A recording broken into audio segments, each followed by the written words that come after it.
अच्छे से होंगे, स्वस्थ होंगे, अपने घर में होंगे, सुरक्षित होंगे। आज का जो विषय हमारा है कंप्यूटर का परिचय, या जिसे हम इंट्रोडक्शन ऑफ कंप्यूटर कहते हैं, इस पर हम अपना ध्यान केंद्रित करते हैं।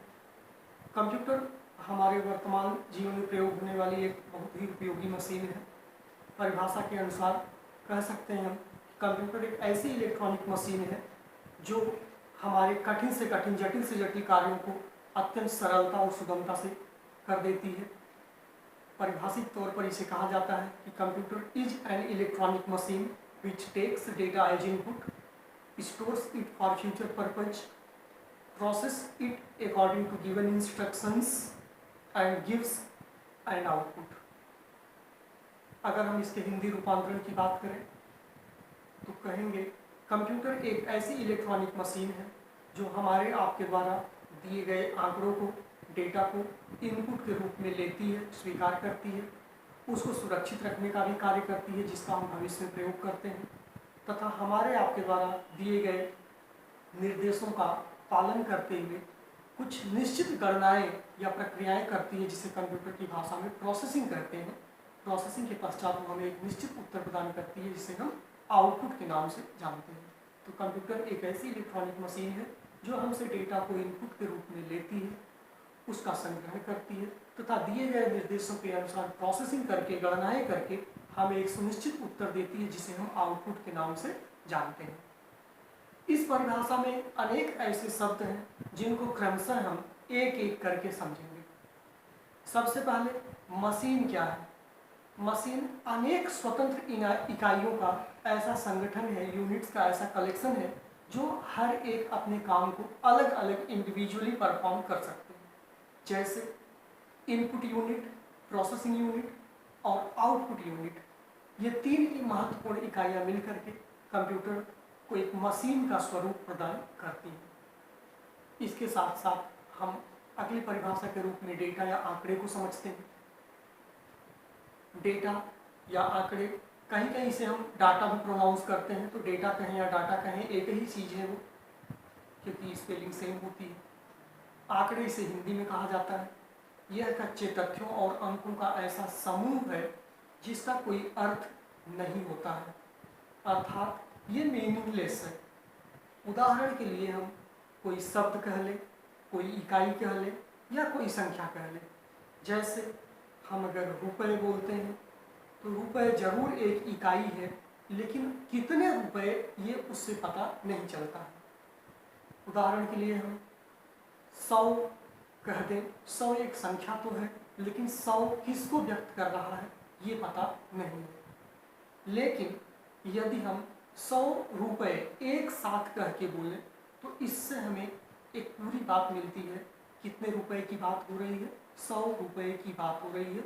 इसका मतलब आंकड़ों के व्यवस्थित समूह को हम सूचना भी कह सकते हैं, जो कि हमें कंप्यूटर प्रोसेसिंग के पश्चात उत्तर के रूप में लौटाता है, आउटपुट के रूप में लौटाता है।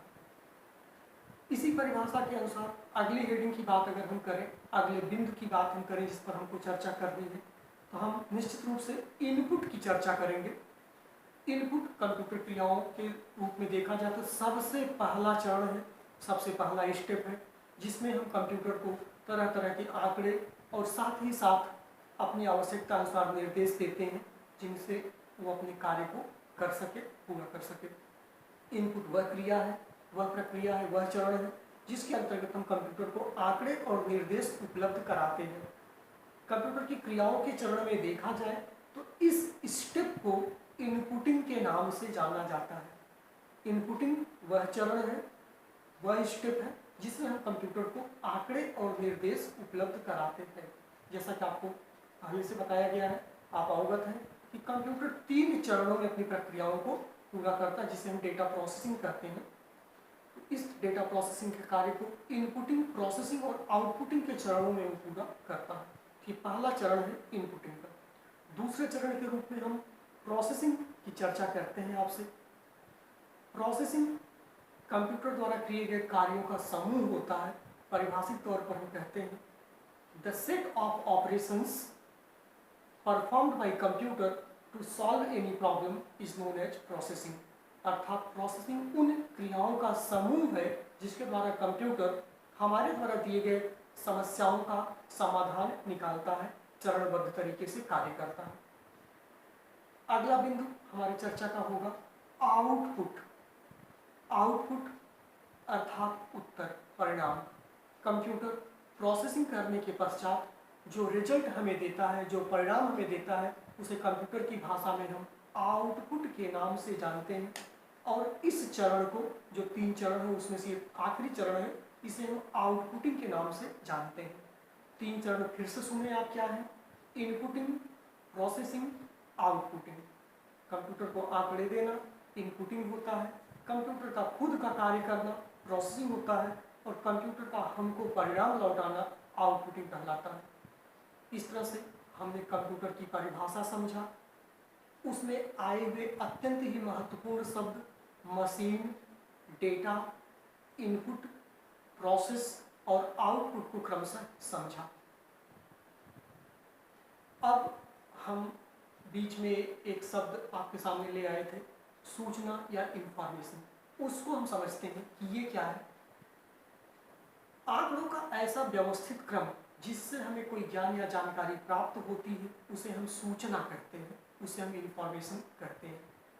उदाहरण के तौर पर एक अंकपत्र को हम ले सकते हैं, एक मार्कशीट को ले सकते हैं। क्यों?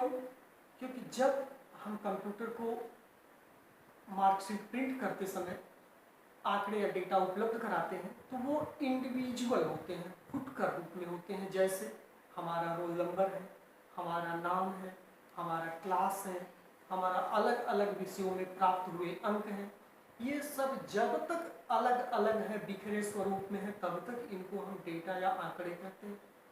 कंप्यूटर इनपुट के रूप में यही आंकड़े हमसे लेता है तथा दिए गए प्रारूप में उनको सुव्यवस्थित करके हमें एक रिपोर्ट के रूप में आता है, जिसे हम सूचना कहते हैं। अब हम अगली हेडिंग के रूप में कंप्यूटर हार्डवेयर को समझते हैं या हार्डवेयर को समझते हैं। देखिए, कंप्यूटर सिस्टम जो है ये 3 महत्वपूर्ण भागों से मिलकर बना है, जिन्हें क्रमशः हम हार्डवेयर, सॉफ्टवेयर और लाइववेयर के नाम से जानते हैं। परंतु अधिकांशतः 2 ही भागों की चर्चा ज़्यादा की जाती है, 2 ही प्रकारों की चर्चा ज़्यादा की जाती है, जिसमें हार्डवेयर और सॉफ्टवेयर का जिक्र किया जाता है। पहले हम लाइववेयर को ही समझते हैं। कंप्यूटर को ऑपरेट करने वाला अर्थात यूजर, ये लाइववेयर कहलाता है। और जो 2 प्रमुख भाग इसके हैं जिन पर अध्ययन किया जाना भी है शेष, उसमें प्रथम जो हिस्सा है उसे हम हार्डवेयर कहते हैं। इसकी परिभाषा, इसकी डेफिनेशन में कहा जाता है, the physical parts of computer system are known as hardware which can be seen and touched by us। अर्थात कंप्यूटर सिस्टम के ऐसे भौतिक अंग जिनको हम प्रत्यक्ष रूप से अर्थात फेस टू फेस देख सकते हैं, छू सकते हैं, उन्हें हम हार्डवेयर के नाम से जानते हैं। कीबोर्ड, माउस, मॉनिटर, मदरबोर्ड आदि जो नाम हमें प्रायः सुनाई पड़ते हैं, इनको हम एक उपकरण के रूप में सामने देख भी सकते हैं, एक पार्ट के रूप में सामने देख भी सकते हैं, छू भी सकते हैं, इसलिए इन्हें कंप्यूटर हार्डवेयर की संज्ञा देते हैं। दूसरा जो महत्वपूर्ण बिंदु है वो सॉफ्टवेयर है। सॉफ्टवेयर हमारे कंप्यूटर सिस्टम का तार्किक भाग होता है, जिसको ना तो हम देख सकते हैं ना ही हम छू सकते हैं हार्डवेयर की तरह। इंग्लिश में इसको डिफाइन करने के लिए कहा जाता है, it is the logical part of computer system which can not be seen and touch by us. Computer में चलने वाले प्रोग्राम को सॉफ्टवेयर के नाम से जाना जाता है। ये अलग अलग प्रकार के होते हैं। कुछ सिस्टम सॉफ्टवेयर होते हैं जो कंप्यूटर को वर्क करने में, कार्य करने में सहायता देते हैं। कुछ एप्लीकेशन सॉफ्टवेयर होते हैं जो हमारे अर्थात यूजर को काम करने में, उसके उद्देश्यों को पूरा करने में उसे सहायता देते हैं। इस तरह से कंप्यूटर के जो 2 महत्वपूर्ण भाग हैं, क्रमशः हार्डवेयर और सॉफ्टवेयर, इसकी चर्चा आपसे की गई। एक बार पुनः हम इसको रिवाइज करते हैं, दोहराते हैं आपके सामने। कंप्यूटर हार्डवेयर कंप्यूटर सिस्टम के ऐसे भाग होते हैं जिनको हम प्रत्यक्ष रूप से देख सकते हैं, छू सकते हैं। कीबोर्ड, माउस, मॉनिटर, मदरबोर्ड आदि इसके प्रमुख उदाहरण हैं। सॉफ्टवेयर को समझना है तो हम ये कहते हैं कि ये कंप्यूटर सिस्टम का लॉजिकल भाग है, तार्किक भाग है, जिसको हम न तो देख सकते हैं न ही छू सकते हैं। इसकी तार्किक उपस्थिति हमारे पास होती है। ये हमारे स्वयं के कार्यों को पूरा करने में साथ साथ कंप्यूटर के कार्यों में सहायक होता है। इसे हम सिस्टम सॉफ्टवेयर के नाम से भी जानते हैं। एप्लीकेशन सॉफ्टवेयर और सिस्टम सॉफ्टवेयर दो महत्वपूर्ण सॉफ्टवेयर के प्रकार हैं। तो आज जो कंप्यूटर का जो प्राथमिक लेक्चर होता है, एक तरह से फंडामेंटल जिसे हम कहते हैं, इंट्रोडक्शन ऑफ कंप्यूटर कहते हैं, ये बहुत ही महत्वपूर्ण हिस्सा था जिसको हम लोगों ने पढ़ा, समझा और आपसे अपेक्षा है कि आप इसे अच्छे से दोहराएंगे और जो भी समस्या होगी वो अगले मुलाकात में हम लोग इसको आपस में सॉल्व करेंगे, दूर करेंगे, हल करेंगे। आपसे अनुरोध है कि आप चैनल को लाइक करें, सब्सक्राइब करें और बेल आइकॉन को अवश्य दबाएं, जिससे हमारे द्वारा अपलोड किए जा रहे नए नए वीडियोज, नई नई जानकारियाँ आप तक समय से पहुँचती रहें।